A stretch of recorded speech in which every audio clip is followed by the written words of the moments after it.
He said, although investor activity in Las Vegas has moderated in recent years while remaining elevated elsewhere, its average share of the 2019 through 24 period remains several percentage points higher than any other Western metros and well above the national average. This is Las Vegas Real Estate Now with local real estate expert Harvey Blankfeld. Here's how many home investors have bought in Las Vegas. And again, it's written by our good friend Patrick Blair. This is just written a couple days ago. And in it talks about the amount of investment homes that have been purchased. It's kind of scary numbers. Let's look at this. It says in the article, investors bought nearly 500,000 homes in Las Vegas since 2009, according to a new report. Investors purchased approximately 492,634 homes since the start of the Great Recession and made up 23% of all home purchases in the Valley the last year, according to the latest report from UNLV's Lead Center for Real Estate, which uses data from Redfin.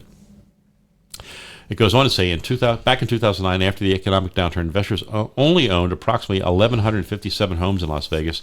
And Nicholas Irwin, one of our returning guests, one of the authors of the report, said it's important to note that there's no data on how many homes investors still own, as may have sold some of them over the years or swapped them between companies. But the data is still quite staggering regardless. And he's right. Absolutely. And we know a lot of them have sold.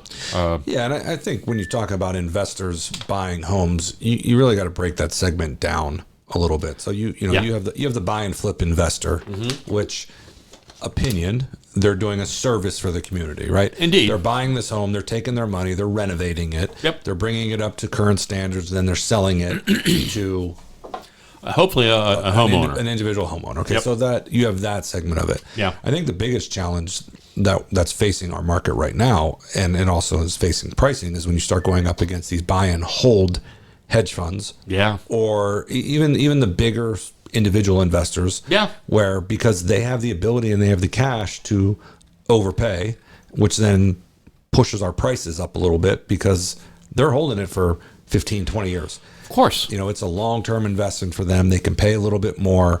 They bought it cash. Yeah. So their carrying costs aren't as much. They're Right. not paying interest on it. So, Yep.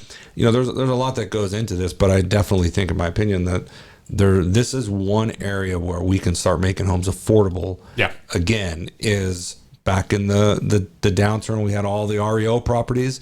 They came out and they limited what investors could buy, or they gave them a timeline. They said, you can't buy a Fannie Mae or Freddie Mac home or whoever it Right. was for 30 days after it was listed. Yep.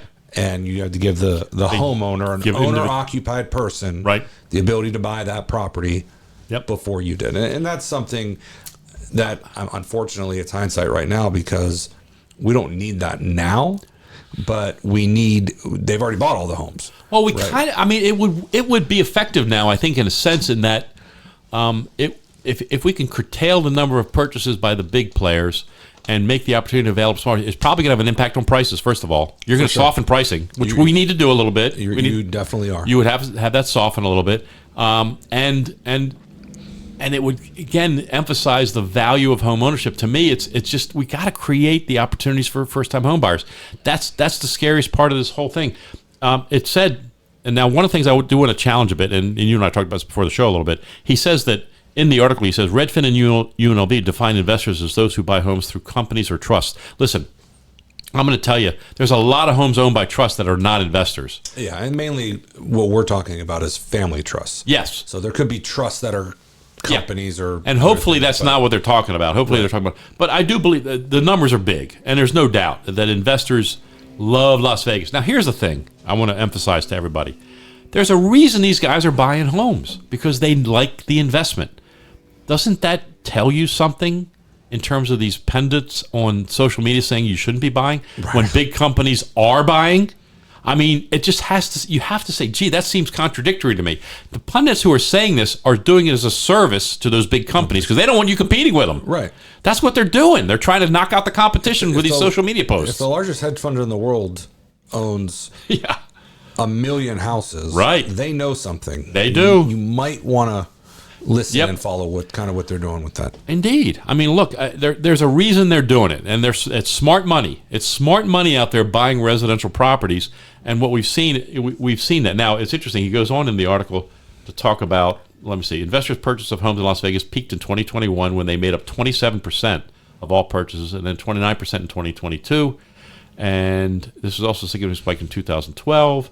And then he goes on to say, Las Vegas ranks near the top in investor purchasing share each year alongside Phoenix. It recorded the highest single-year level, 29% of all home purchases in 2022. He said, although investor activity in Las Vegas has moderated in recent years while remaining elevated elsewhere, its average share of the 2019 through 24 period remains several percentage points higher than any other Western metros and well above the national average.